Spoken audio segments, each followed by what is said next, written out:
when someone says to you, like I said at the beginning, if someone had said to me prior to me entering this world of e-commerce and online business, hey, you can turn £5,000 into £500,000 in sales, I don't think I'd have believed them.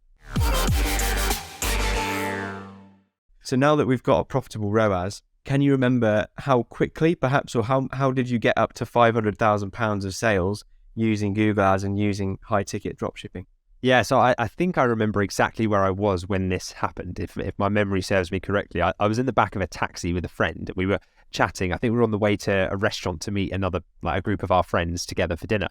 And we'd had a huge day of sales that day. It was something like £12,000 in sales in a single day. And I opened the Shopify app, as you tend to do when you're running one of these businesses, probably too frequently, because you just want to know like how much money have I made today. And you go to the reports and you see, and I think I noticed that we just surpassed the 500,000 mark. And I was like, that's £500,000.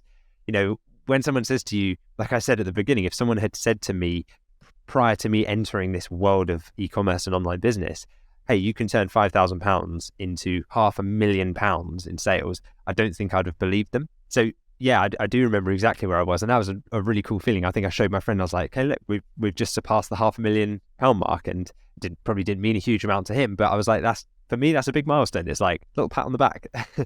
But I think the thing to remember is that that's only sales, £500,000 in sales. Unfortunately, as business owners, we don't get to keep all of that money because we have costs as a business. We've got to deduct our costs of our products and our ad spend and things like that. So it took a little bit longer to hit the £500,000 in profit mark, but eventually you get there.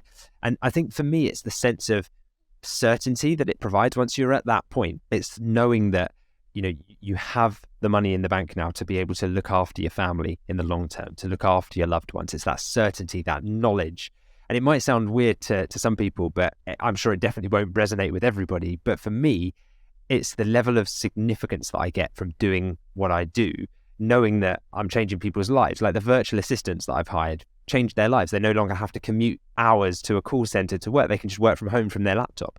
Or the family members that I have that no longer need to work, or whose dad can now be present with them because of the business that he created. So it's that sense of significance, that sense of contribution that I get from having created a business that contributes towards that, but also contributes towards society, and the economy. It sounds strange, but it kind of makes me feel like I'm adding something to the world. I've created a business that is part of, you turn on the news and they're talking about the economy and stuff, and you're like, hey, I'm part of that. I contribute to that. I'm adding value. So yeah, I think for me, that's the way it makes me feel. But James, for you, have you had a similar experience? Is there somewhere you were when you hit that, all important £500,000 milestone? Yeah, it's funny. I haven't got a story like you, unfortunately. I can't actually remember where I was when I hit that number, because it only actually dawned on me when I actually went back and looked at my figures that I had surpassed the £500,000 mark. So you think there's going to be this moment where you're watching the numbers go up, and as soon as we go to the 500,000 mark, there's some fireworks that go off or some confetti that gets let off in your room. But no, it wasn't like that for me. I just, it would have been a morning when I was just checking the figures, and I looked at my overall sales of all time, because I knew I'd be around that mark, and I was on my own, and I just realised, amazing that you've hit that point, and it makes you reflect. And if you don't reflect, you never celebrate the wins on the way. And we're always constantly striving for more. So it's easy to get caught up in where you want to be.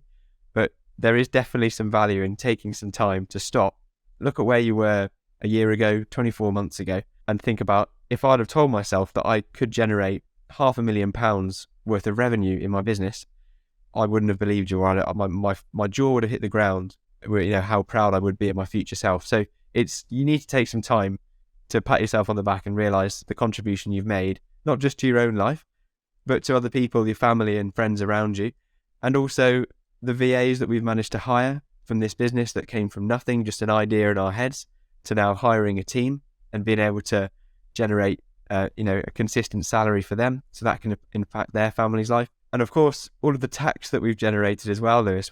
We can admit we've paid a lot in tax, in corporation tax, and the VAT that we pay on our sales. We've generated a lot as business owners for the economy as well. So by making that decision to put this business together, we've impacted our lives, and it's satisfying to know that we've helped others out as well. Yeah, I think everybody has different journeys, and for you, although you can't remember the exact moment that you surpassed that milestone, you look back and had surpassed it. So yeah, it's still just as meaningful. But within our community, James, can you give us any more like examples of other high ticket dropshipping success stories, like people that have achieved the types of figures that we're talking about in that time frame? Yeah, absolutely. So we're not alone, and there's been plenty of success within Dropship Unlocked in the community that we help to look after now. The first one that stands out is Jared's success, and Jared's success was amazing, and I still think he's got the record, which is out there to beat, but he generated £310,000 worth of sales within the first 6 months of business. So you can think about how quickly he made it to the £500,000 mark, which is incredible success. But clearly, we're not the only ones. And also, there's been plenty of success stories that are shared in the members group. I know that Jonathan recently made £11,000 of sales just within his first month. So that's just when he's got started and being more considerate with the ad spend that you have. And he generated £11,000 of sales worth in the first month. And we've got lots and lots of examples. I know other members, I know Julian is sort of getting 6 figures regularly per month with his multiple stores. And these people have all been through the Dropship Unlocked program and will have hit that £500,000 mark by now as well. So moving on, Lewis, learning from your own experience and also the experiences of members, what would you say, could you provide some tips for how to gain success quickly in high ticket dropshipping? Yeah, I think one of the big things is finding the right niche initially. Now, there are thousands of niches that you could go into. And when we talk about niche, we're kind of referring to like, what kinds of products are you going to sell? You know, when we create these websites, we're not trying to be the next Amazon or Wayfair where we sell everything, but we don't specialize. We like to try to increase our specialty to increase our conversion rates with customers so that when they land on our store, they think, I'm in the right place here. You know, I'm looking for a barbecue. I want to use that example again, or I'm looking for a patio heater. You know, I'm in the right place. lewispatioheaters.com. These guys are the specialists, right? So I think in terms of finding the right niche, we have like a list of probably more than 10 criteria, I think, inside week 2 of our program, where we guide you through step-by-step, very data-driven criteria that literally gives you like a yes or a no response for every idea that you've considered previously, and will help you generate lots more ideas. So many people come to us and they're like, but in order to join you, do I need to know what products I'm going to sell? Absolutely not. The people who've had the most success in our program came into it with a blank canvas. They didn't know what products they wanted, and we showed them kind of how you pick a market. Now, we don't say to you, hey, pick this market, because otherwise we'd just have a load of businesses that were identical if we did that. So we guide you through and we kind of teach you how to run the business and how to make these data-driven decisions yourself. So yeah, identifying really good, high quality products and high profit products that you can sell that meet those criteria. So things like market demand, you know, is there enough demand for the products every month? The stability, is it consistent throughout the year? Is the pricing consistent, or is it fluctuating all over the place and it's a race to the bottom on margin? Are there enough suppliers that would be happy to dropship products for you? Like, all of these things all feature into the criteria, and we guide you through how to measure that in a very systematic way.